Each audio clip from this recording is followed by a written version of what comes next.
Сара притискаецца да яго грудзей, і Шмуль накрывае яе плячо рукой. Яго рука мелка дрыжыць, кантузіла, калі падрываў чыгун, не паспела бегчы, як рванула. Добра выратавала канал. Ён з размаху зваліўся ў ваду, і яна сціпанула яго па ушах хвалямі. Вода змягчыла гук і удар выбуху, але і таго, што іначе хапіла, каб ён не размаўляў 2 тыдні. А потым ужо мог размаўляць, мне дужа хацелася. Так моўчкі прахадзіў 3 гады. Кантужаны жыд, і што з яго ўзяць? Ён апантана каваў, нажы, дэталі зброі, адліваў кулі, плавячы ў горані рэшткі свайго і чужога металу. Нават і срэбныя адліваў, разрабавалі царкву, пазнаходзілі куфры з посудам, куды яго, толькі ў горад.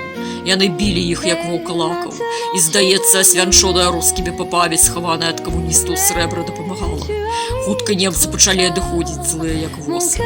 Вёскі ўжо не палілі, няма было калі. Палілі ўсё, што не маглі забраць. Палова выжылых і так ужо жыла ў лесе, які дзіўным чынам праглынаў. Месціў іх усіх. Яму ўжо пачало здавацца, што звярнуліся тыя часы, калі старыя казалі, ніхто не садзіў ні збожжа, ні жыта, а толькі паляваў ды рыбаліў. Аднойчы яго адправілі на пасеку за мёдам. Стары Міхал жыў паасобку, і хутара таго пабойваліся. Нават і партызаны, якія ўсе былі з мясцовых, абыходзілі яго стараной. Казалі каўдун, чараўнік, стары воўк. Знаеце, з нячыстым, жыве з вужамі ды гадзюкамі, а сам перакідваецца апоўдачы ваўком на месяц.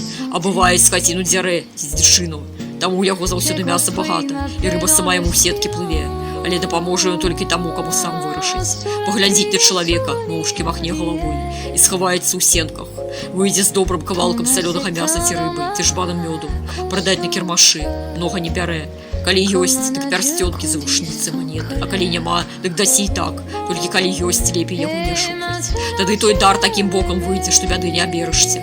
Адна заможная жанчына прытварылася бяздомнай кабетай, кажа: «Дай Хрыста раді чаго, за хату сроднікам заплаціць трэба». Ён усміхнуўся, вынес ёй усяго, і хлебу боханы, сала кавалак, і рыбы салёнай. Яна ледзь знесла. Прыходзіць у вёску, мамачкі, ратуйце, згарэла яе хата. Адна з усяго села. Тыя немцы на пастою жылі.